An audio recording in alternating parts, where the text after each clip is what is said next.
Bismillahirrahmanirrahim. Alhamdulillahi Rabbil Alamin. Wassalatu wassalamu ala ashrafil anbiya'i wal mursalin. Nabiyina Muhammadin wa ala alihi wa sahbihi ajma'in. Assalamualaikum warahmatullahi wabarakatuh.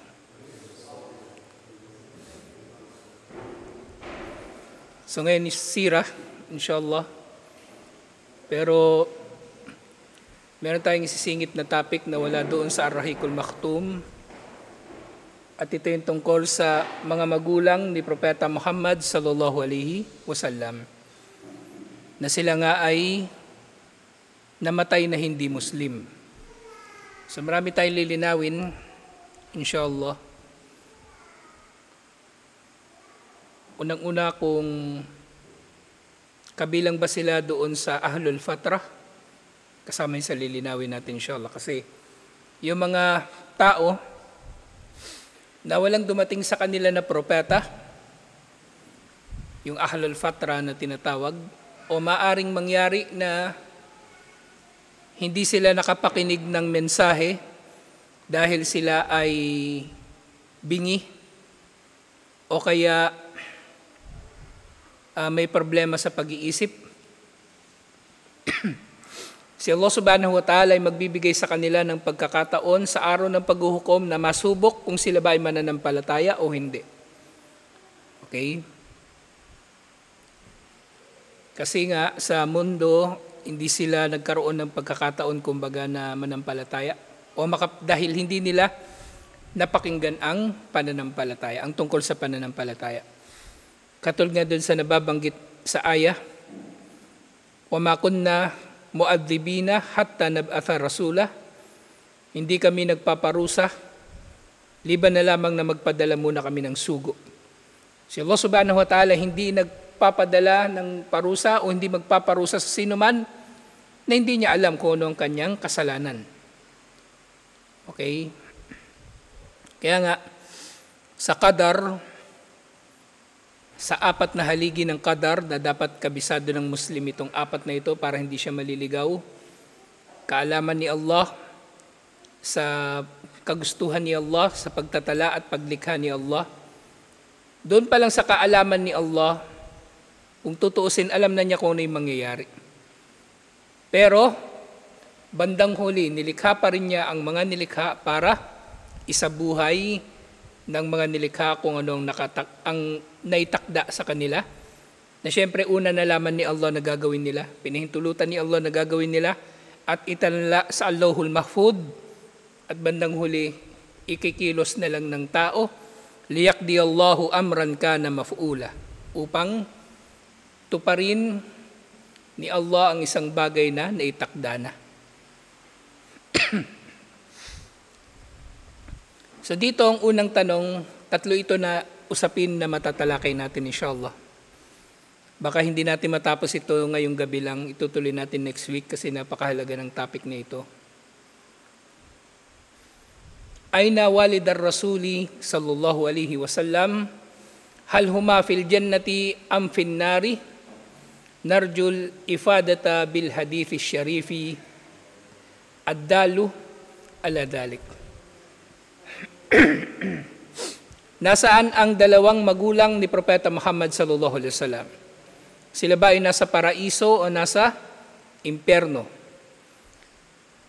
Humihiling kami sa inyo ng paglilinaw mula sa mga hadith na tumutukoy sa mga ito.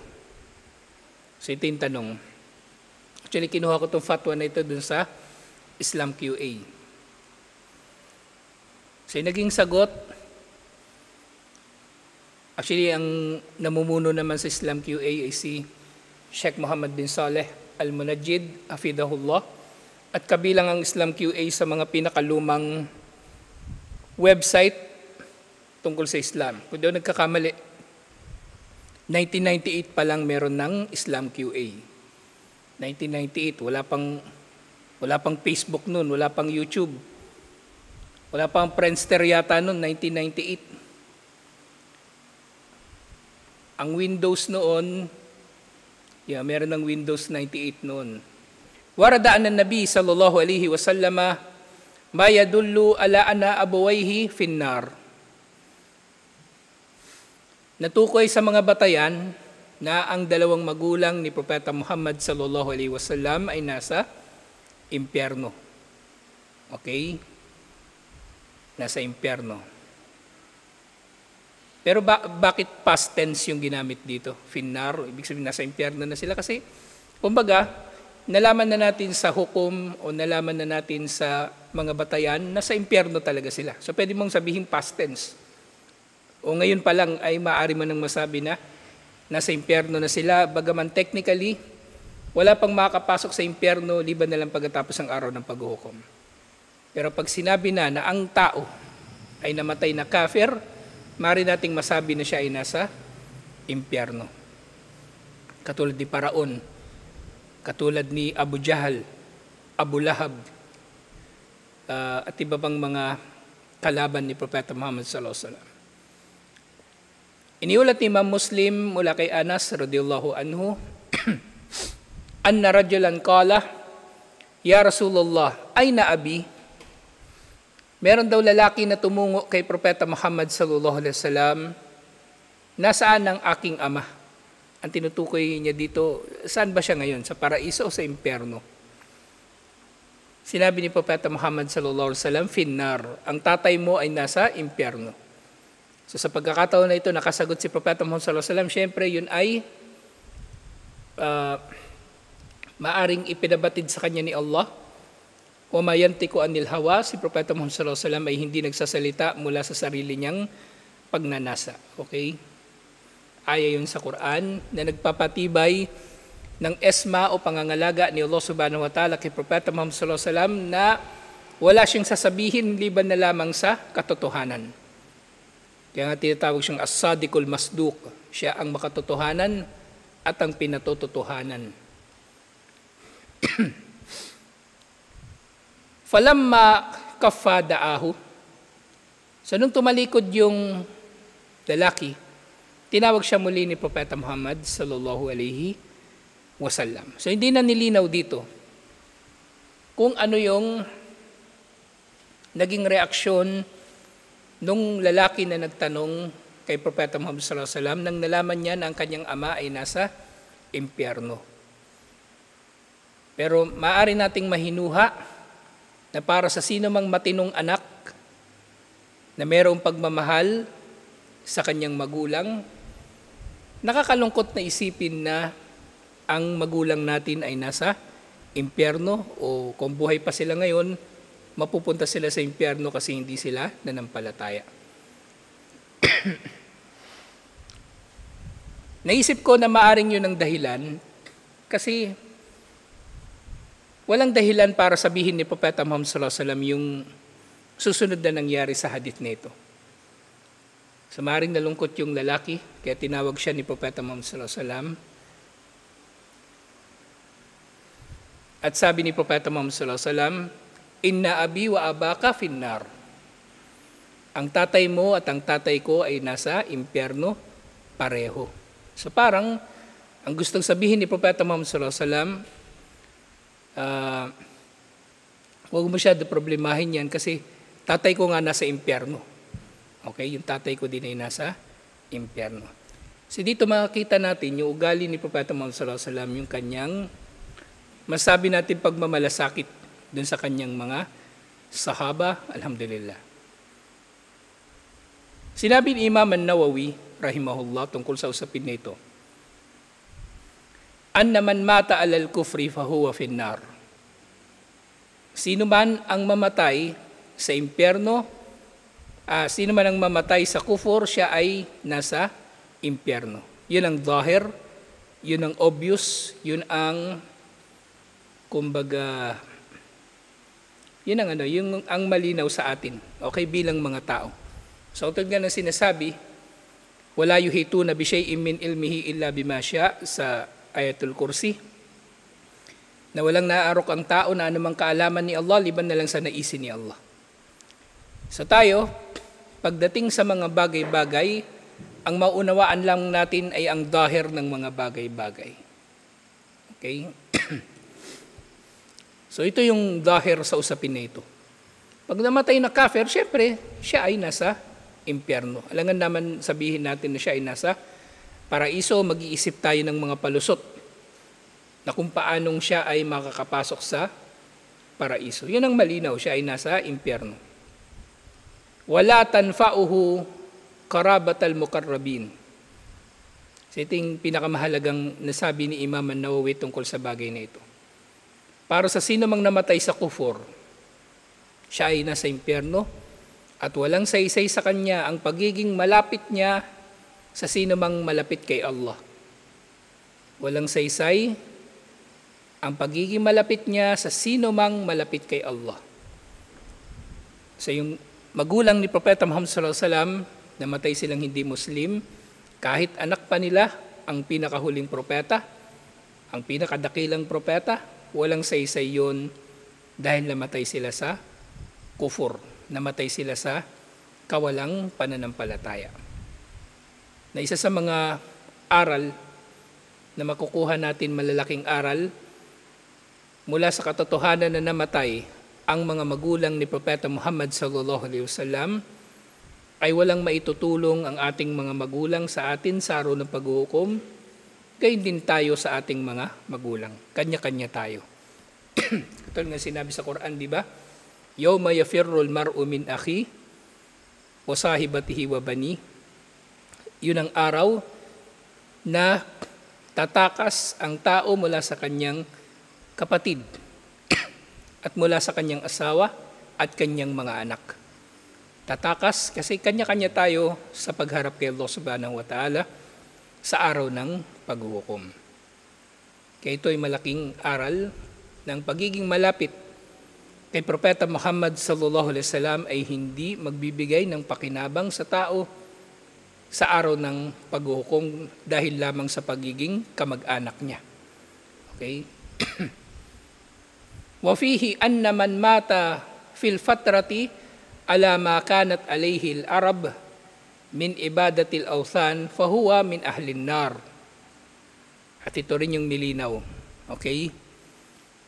Alam natin ang hadith tungkol sa ahlul fatra na may mga tao na bibigyan ni Allah subhanahu wa ta'ala ng pagkakataon na maniwala o magpakita ng kanilang paniniwala sa araw ng paghuhukom. Pero ang pinag-uusapan natin dito yung zahir, yung malinaw. Okay? So yun ang malinaw dito, sino mang mamatay na kafir ay sa impyerno.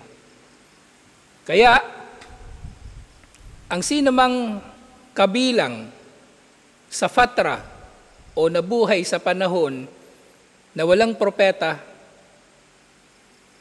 katulad ng mga Arabo na nabuhay sa panahon na yon, halimbawa yung mga ninuno ni Propeta Muhammad sallallahu alaihi wasallam, sina Hashim, Abdul Muttalib, yung tatay niya si Abdullah.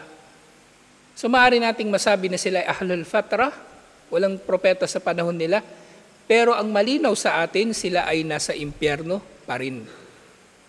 Okay? Hindi natin pwedeng panghihimasukan ng usapin na ito sasabihin. Hindi natin pwedeng sabihin na sa impyerno yun kasi ahlul fatra yan.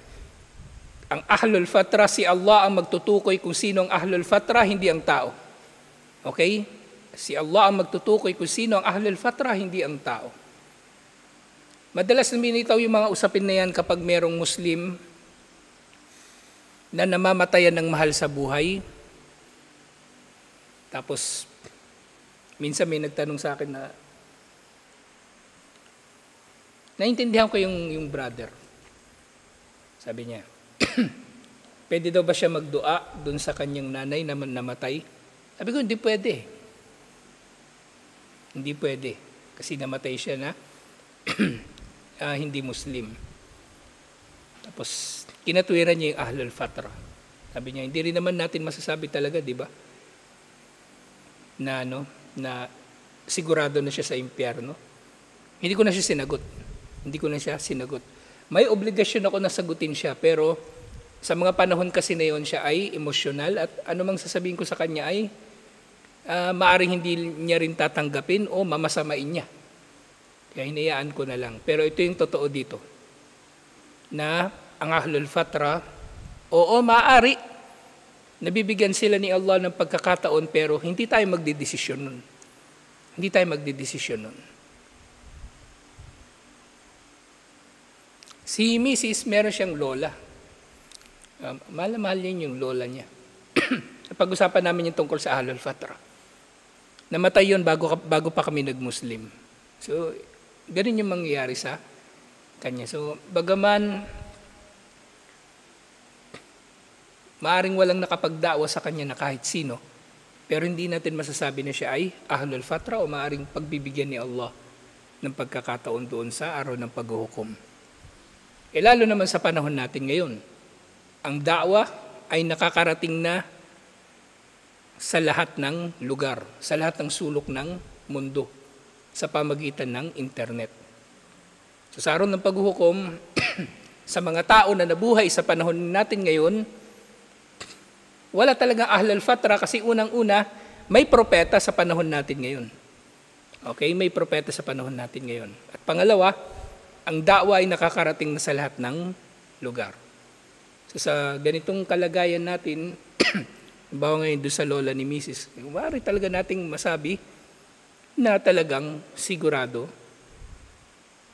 o sabihin nating walang duda na siya ay nasa impyerno para sa mga tao na namatay sa panahon natin ngayon. Okay? Kasi mayroong propeta at mayroong da'wa na nakakarating sa lahat ng lugar. Kasi maaaring mapabilang din sa Ahlul Fatra o maaaring mapabilang din sa mga susubukan doon sa araw ng paghukom, yung mga tao na nasa malalayong isla o mga hindi talaga nararating ng da'wa pero wala nang lugar na ganun ngayon.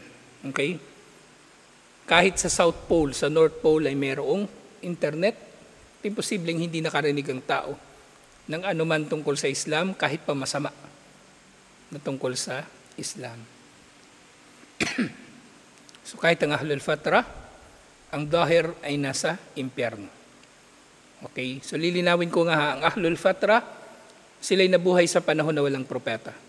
Katulad ng mga ninuno ni Propeta Muhammad sallallahu alaihi wasallam. Sa impyerno pa rin sila.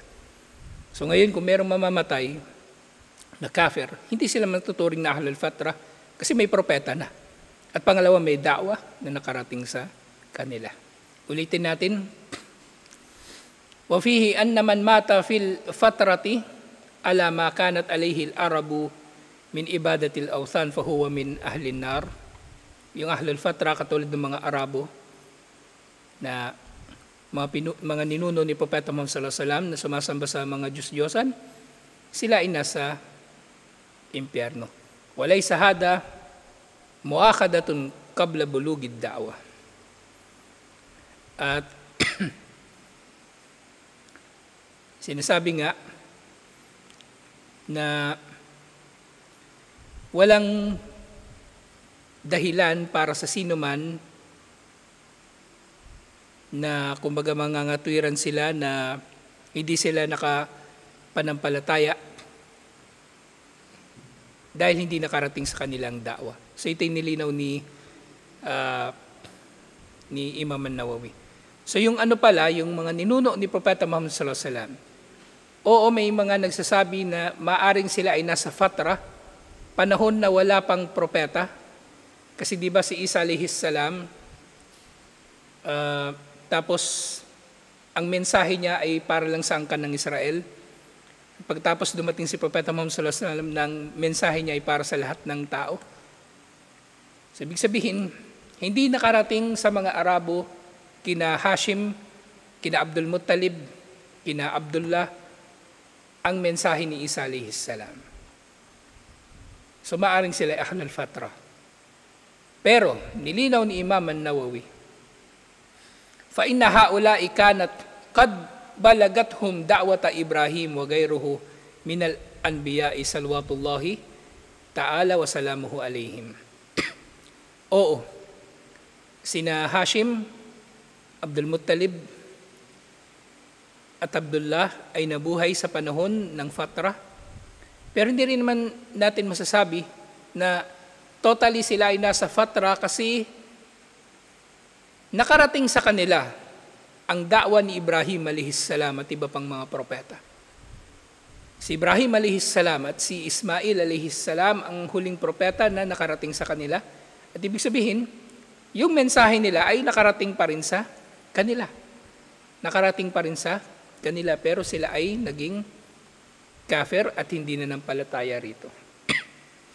Sa isang hadith na iniulat ni Imam Muslim mula kay Abu Hurairah, sinabi ni Propeta Muhammad sallallahu alaihi wasallam, "Ista'dantu Rabbi an astaghfira li ummi falam ya'dan li. Wasta'dantuhu an azura qabraha fa'adina li." Humingi daw siya ng pahintulot kay Allah subhanahu wa ta'ala na humingi ng tawad para sa kanyang ina. Pero hindi siya pinahintulutan.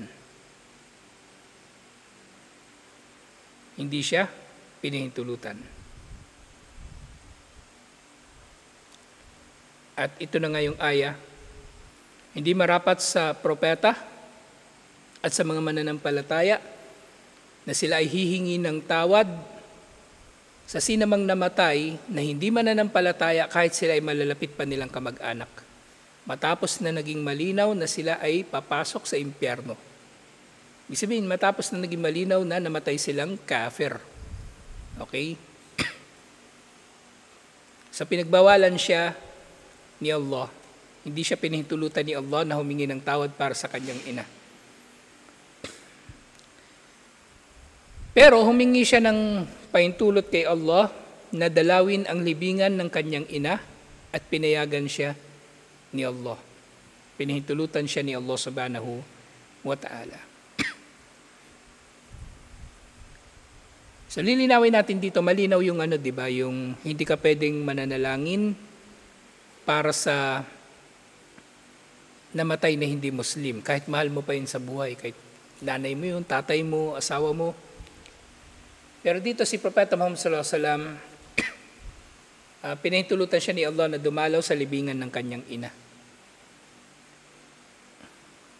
Pero nilinaw dito ng mga scholar, hindi ito nangangahulugan na ito ay pangkalahatan na pagpapahintulot. Okay, may namatay kayo na mahal sa buhay, inilibing sa libingan ng mga kuffar. Ito ba ay dalil para doon? Hindi. Ito ay, ayon sa sinabi ng ibang mga scholar, ito ay para kay Propeta Muhammad sallallahu alaihi wasallam. Para kay Propeta Muhammad sallallahu alaihi wasallam. Hindi ito sa lahat na pwede tayong dumalaw sa libingan ng kuffar.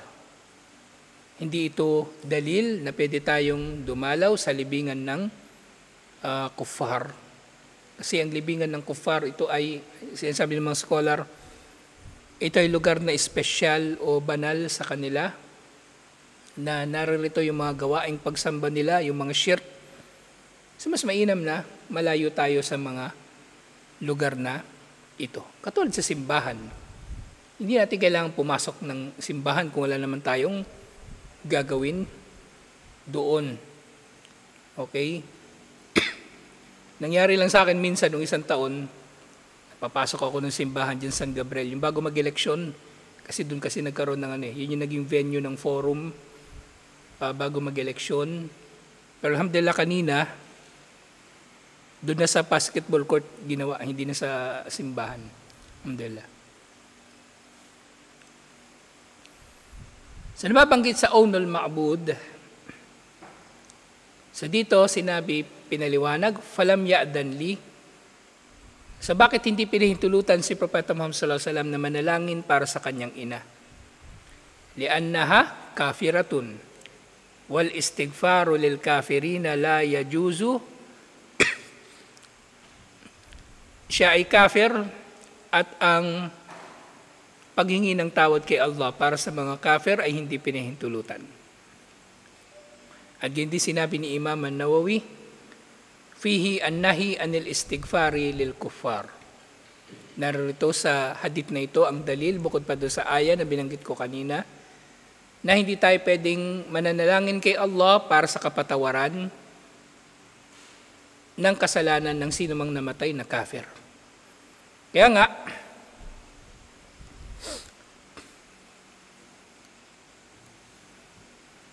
yung mga mahilig mag-post sa Facebook, mag-share ng mga post ng mga namatay na artista o politiko o sinumang sikat, o kaya magko-comment man lang doon sa post nila, sasabihin mo, rest in peace. yun ay walang batayan. Yun ay paglabag pa sa ating relihiyon na maituturing. Okay? Kasi ang rest in peace, ito ay isang uri ng panalangin na makapagpahinga ka nawa ng matiwasay sa iyong libingan. E nalalaman naman natin, di ba? Doon pinag-aaralan natin sa Al-Qiyamatus Sugra, walang pahinga o walang katiwasayan para sa kafir doon pa lang sa libingan. Doon pa lang sa pagkuha sa kanyang kaluluwa ni Malakal Maut, pag inakyat siya sa langit, itatakwil siya ng mga anghel doon. Pagbaba niya doon sa libingan, tatanungin siya ni Munkar at Nakir, hindi siya makakasagot. Walang pahinga para sa kanya doon. Ibig sabihin, yung Muslim na nagsasabi sa kafir ng rest in peace, siya ay maliwanag na sumusuway ng malaking pagsuway sa mga pangunahing katuruan ng relihiyon na ito. Maring kufur pa nga kawalang pananampalataya, na itinatanggi mo na magkakaroon ng parusa sa mga hindi mananampalataya. Namatay artista, rest in peace. Namatay yung ganito, rest in peace. Yung condolences, iba naman. Okay? May namatay, condolences. Malapit mong kamag-anak, sabi mo condolences. At yun ang tamang sabihin condolences. Yung condolence, hindi ko alam saan ba nanggaling. Basta condolences ang mas tamang term. Plural siya palagi na ginagamit, plural, okay? Pero kung Tagalog, Pilipino, okay na, natanggap naman, hindi man tayo grammar Nazi. So pwede na rin inshallah. Ang condolence, ibig sabihin ng condolence, pakikiramay, nakikiramay ako. Okay? Ang pakikiramay sa namatay na kuffar, hindi naman doon sa kuffar na namatay actually doon sa pamilya. So pwede kang pupunta sa kanila, sabi mo, nakikiramay po kami. Pwede, inshallah. Huwag ka nalang tumambay dun sa burol. Yung makikitong-its ka pa, makikikape, o ano pa man. Nauso ngayon yan yung pagsasalahan ng salatul janaza habang nakaburol. May mga scholar tayo nagsasabi, kung ganun yung kalagayan, mas mainam magsala na lang ng gaib. Magsala ng salatul janaza para sa kanya kaysa pumunta dun sa burol, doon ka magsala ng janaza, Allahu Akbar, andyan yung krus sa harap mo, yung kung ano-anong nakalagay dyan na simbolo ng kufur. Mas mainam magsalatul gaib. At yun din yung pananaw na, inshallah, para sa akin ay mas mainam. Okay? Para maalis ang anumang uri ng syubuha o kalituhan sa relihiyon. Mas mainam yung yung yung salatul gaib, magsala ng salatul janaza kahit wala yung janaza, wala yung patay. Pero minsan nangyari sa amin yung namatay yung tatay ni Mrs. Boda. Nagsala kami ng janaza kasi pinilit kasi ng mga kapatid niya na na ipaimbalsa mo para iburol. Doon kami sa punerarya nagsala, pero hindi sa burol, sa doon sa punerarya. Doon kami nagsala ng janaza. Wala namang krus doon Wala namang kung ano. So doon nagsala kami ng janaza. So yun? Ginawa na rin namin kasi inshallah wala namang paglabag doon sa lugar na yun. Okay? So sa pinaliwanag dito, sinabi naman ito ni Sheikh bin Baz rahimahullah. Doon sa sinabi ni Propeta Muhammad sallallahu alaihi wasallam, doon sa naunang hadith. Wa Nabi sallallahu alaihi wasallam hina maqal, nang sinabi ni Propeta Muhammad sallallahu alaihi wasallam, inna abi wa abaka finnar, tunay ng aking ama at ang iyong ama ay nasa impyerno. Qalahu an ilmin. Ayun, so isang mahalagang bagay ito. So nga, sinabi ito ni Propeta Muhammad sallallahu alaihi wasallam na nasa impyerno yung tatay nung nagtanong sa kanya at nasa impyerno yung kanyang tatay. Sinabi niya ito dahil sa kanyang kaalaman. Okay, alam ni Propeta Muhammad sallallahu alaihi wasallam na nasa impyerno ang kanyang ama. Hindi niya inimbento, hindi lang yung drama. Okay? Yun ay ala ilmin o an ilmin. Yun ay sa kaalaman. Fahuwa alayhi salatu wassalam la yantiqu anil hawa. Si Propeta Muhammad sallallahu alaihi wasallam, katulad na babanggit nga doon sa aya, hindi siya nagsasabi ng anuman mula sa kanyang sariling pagnanasa. Katulad ng sinabi ni Allah doon sa Suratul Najm, "Wan najmu idha hawa ma dalla sahibakum wa ma gawa wa ma yantiqu anil hawa." Hindi siya nagsasabi ng anuman mula sa kanyang sariling pagnanasa, "In huwa illa wahyu yuha." Bagkus ang mga ito ay kabilang sa ipinahayag sa kanya o wahi, kapahayagan na ipinahayag sa kanya. Okay? So yun ay wahi o dinulot ni Allah na gawin niya. Hindi yun bahagi ng Quran. Okay? Yung mga sinabi, ginawa ni Propeta Muhammad sallallahu alaihi wasallam, hindi bahagi ng Quran.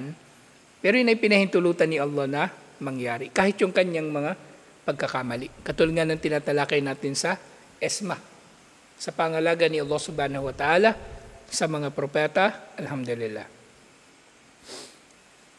Again din, sinabi, falawla anna Abdul Muttalib, falawla anna Abdullah bin Abdul Muttalib, walid an-Nabi sallallahu alayhi wa sallam, qad qamat alayhi al-hujjah. Lama qala an-Nabi sallallahu alayhi wa sallam fi haqqihi ma qalahu fala'allahu ballagahu ma yujabu alayhi al-hujjah min jihati dini Ibrahim alayhi salatu wassalam. Fa innahum kanu ala millati Ibrahim hatta ahdathu ma ahdatha Amr bin Luhay al-Khuzai wa sara fi an-nasi ma ahdathahu Amr min bathil asnam wa du'aiha min dunillah. So dito sinabi, falala Abdullah kana qad balagahu ma yadullu ala anna ma alayhi Quraishin min ibadatil asnam batilun fataba'ahum falihada qamat alayhi al-hujjah. Wa hakada ma jaa fil hadithi min annahu sallallahu alayhi wa sallama ista'dana an yastaghfira li ummihi falam yu'dan lahu fasta'dana an yazuraha fa'adina lahu fahuwa lam yu'dan lahu an yastaghfira li ummihi fala'allahu li'annahu balagaha ma yuqimu alayhi al-hujjah. Na kung hindi raw na itaguyod, bakit sinabi ni Propeta Muhammad sallallahu alaihi wasallam na nasa impyerno ang kanyang ama? Dahil alam niya na naitaguyod sa kanyang ama ang hujjah. Dumating sa kanya ang da'wah. Pero hindi niya pinaniwalaan katulad nung kanyang mga ninuno. Dumating sa kanya ang mensahe ng relihiyon ni Ibrahim alayhis salam, pero hindi niya pinaniwalaan. At gayon din yung kanyang mga ninuno. So yung tatay niya si Abdullah, yung lolo niya si Abdul Muttalib, si Shayba, yung lolo ng tatay niya si Hashim, yung lolo ng lolo niya si Abdul Manaf, at si Fihr, hanggang sa kalululuhan nila, hanggang kay Adnan, o hanggang doon sa Jurhum, hindi sila naniwala o tinalikuran nila ang mensahe ni Ibrahim alayhis salam. Okay? Bagkus ang sinunod ng Quraysh ay ang relihiyon na daladala ni Amr bin Luhay al-Khuzai, na siyang unang nagdala ng rebulto sa Makkah at nagturo ng mga pagsamba sa Quraysh. Alam nila ang mensahe ni Ibrahim alayhis salam. Kaya nga nung panahon ni Propeta Muhammad sallallahu alaihi wasallam, buhay na, ibig sabihin buhay na siya. Meron dalawang Hanif sa Makkah, di ba? Unang-una yung pinsan ng kanyang asawa. Anong pangalan nun? Anong pangalan? Pinsan. Ang pangalan? James Waraka. Si Waraka bin Naufal. So sinasabi siya ay Kristiyano, pero siya ay nasa Hanafiya. Siya ay tumatahak sa kanyang relihiyon ayon sa paniniwala ni Ibrahim alaihissalam.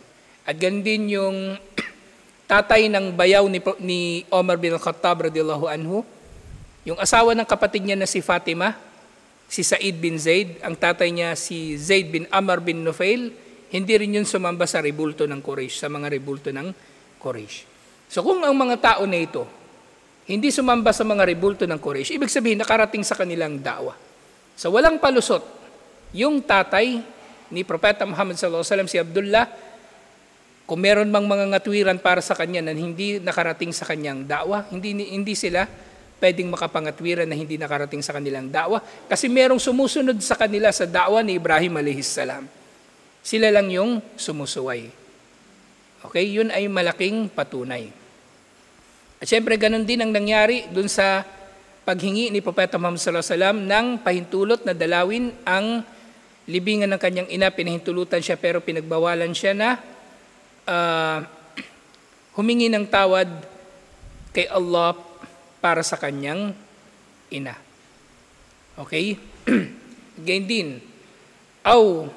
لأن أهل الجاهلية يعاملون معاملة الكفرة في أحكام الدنيا فلا يدعى لهم ولا يستغفر لهم لأنهم في ظاهرهم كفار وظاهرهم مع الكفرة فيعاملون معاملة الكفرة وأمرهم إلى الله في الآخرة. So yung panghuli sinabi ni Sheikh bin Baz rahimahullah. So, tungkol naman doon sa pangkalahatan ng Quraysh. Okay? Sila ay nabuhay sa panahon ng kamangmangan. Sila ay tatratuhin bilang kuffar dahil ito ang malinaw sa usapin na ito ayon sa kung ano ang nauunawaan natin. Yung dahir nga na tinatawag. Okay? Kaya hindi pa rin tayo pwedeng manalangin para sa kanila o humingi ng tawad para sa kanila dahil sila ay hayagan na kuffar. Kung halimbawa, di ba kanina na tukoy na natin na sila ay hindi talaga Ahlul Fatra, kahit may nagsasabi na maaari sila Ahlul Fatra. Pero kung sasabihin man na Ahlul Fatra sila ay kuffar pa rin ng hayagan na kuffar at sila ay tatratuhin bilang kuffar. Paano natin maunawaan nito? Yung munafik halimbawa. Ang munafik ba Muslim? Hindi sila Muslim talaga. Pero kapag ang munafik ay nagpapakilalang Muslim, tatratuhin natin silang Muslim. Kapag mamatay yun, hugasan natin yun, pagsasalahan natin ng janasa, tatratuhin nating Muslim.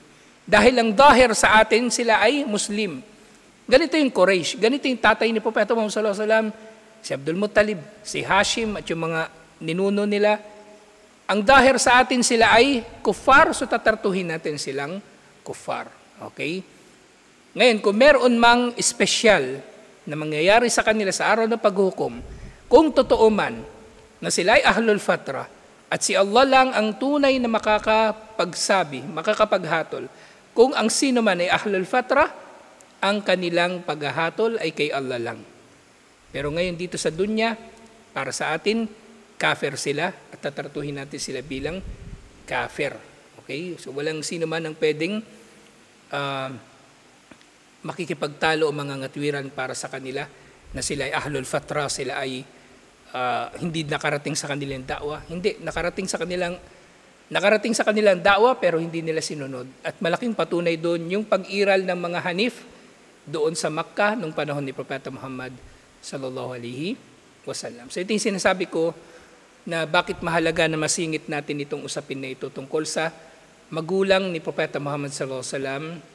Kasi maraming mga ahkam na may kinalaman sa akida o kahit sa fiqh na may kinalaman sa pagiging hindi Muslim ng kanyang mga magulang at yung iba pang mga hindi Muslim sa panahon ni Propeta Muhammad sallallahu alaihi wasallam hanggang sa panahon natin ngayon hanggang sa dulo ng panahon. So itutuloy natin ito next week. Inshallah. Assalamualaikum warahmatullahi wabarakatuh.